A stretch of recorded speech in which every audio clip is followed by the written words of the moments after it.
Assalamualaikum warahmatullahi wabarakatuh.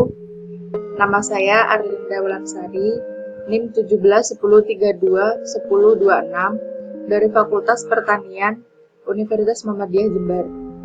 Di sini saya akan memenuhi tugas dari mata kuliah Ketahanan Pangan, yaitu meresum sebuah jurnal.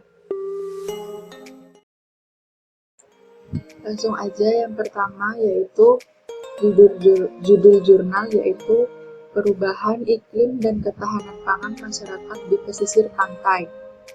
Volume dan halaman, volume 15 nomor 3 halaman 203 sampai 218. Tahun 2016. Penulis Kurnia Novianti, Henny Warsila, dan Ari Wahyono.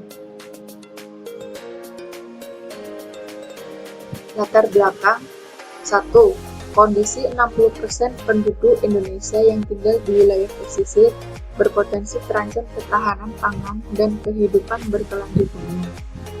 Fenomena overfishing yang menyebabkan menurunnya stok ikan, terjadinya pengasaman dan kerusakan laut, pemutihan karang, dan hilangnya keanekaragaman hayati merupakan bentuk-bentuk nyata dari perubahan iklim. 2. Curah hujan yang tinggi terjadi hampir sepanjang tahun, menyebabkan wilayah pesisir semakin rentan dampak perubahan iklim ekstrim, yang dapat menurunkan produksi tanaman pangan hingga 60-70%. 3. Melalui Undang-Undang tentang Pangan Nomor 18 Tahun 2012, setiap warga negara perlu memahami apa yang dimaksud dengan ketahanan pangan, yaitu kondisi terpenuhnya pangan bagi negara sampai dengan perseorangan, yang tercermin dari tersedianya pangan yang cukup, baik jumlah maupun mutunya, aman, beragam, bergizi, merata, dan terjangkau, serta tidak bertentangan dengan agama, keyakinan, dan budaya masyarakat untuk dapat hidup sehat.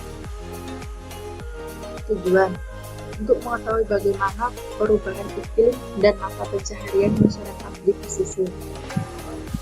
Metodologi penelitian ini dilakukan dengan menggunakan pendekatan kualitatif. Pengumpulan data kualitatif berguna untuk membantu memformulasikan model pemetaan tematik keanekaragaman pangan pada tahap ketiga dengan menggunakan pendekatan pada analisis kebijakan. Pembahasan 1. Ketahanan pangan merupakan suatu kondisi terpenuhnya pangan bagi setiap rumah tangga yang tercermin dari tersedianya pangan yang cukup baik, jumlah dan mutunya aman, merata, dan terjangkau. 2. Hasil diskusi terfokus FGD dengan komunitas nelayan, pembudidaya hasil laut, dan petambak garam di pesisir Lombok Timur menunjukkan bahwa penyebab semakin buruknya dampak perubahan iklim di kawasan ini antara lain alih fungsi hutan bakau menjadi lahan pertanian dan penebangan pohon yang dilakukan secara masif. 3. Pesisir adalah wilayah yang rentan terkena dampak buruk perubahan iklim sebagai akumulasi pengaruh daratan dan lautan. Kerugian yang diderita nelayan tradisional akibat kegagalan negara menjalankan agenda adaptasi dan mitigasi mencapai lebih dari 73 triliun per tahun.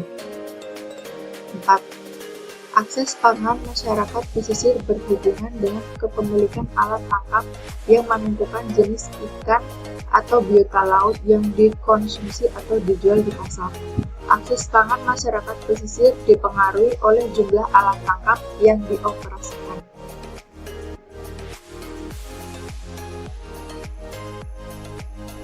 Hasil pembahasan. Terjadinya anomali cuaca menyebabkan nelayan mengalami kesulitan untuk memprediksi mulainya musim barat atau musim ombak dan musim timur atau musim teduh. Padahal kepastian itu sangat penting karena mereka menggunakan perahu kecil sehingga sangat peka terhadap perubahan cuaca.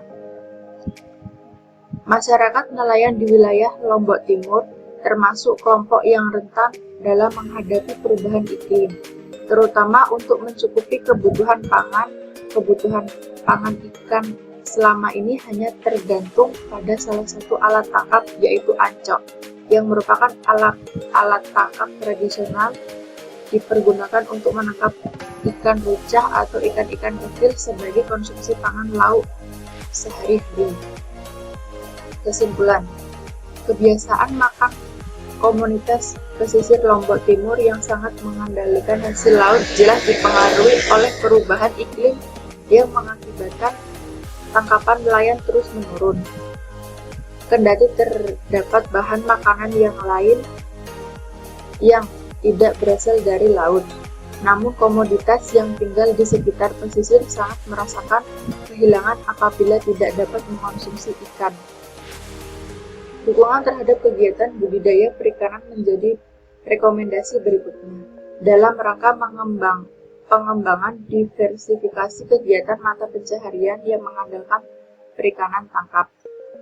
Pengembangan silvioforestry kawasan hutan mangrove adalah salah satu pengembangan diversifikasi jenis usaha yang lebih memperhatikan kesinambungan kegiatan usaha yang tidak merusak lingkungan.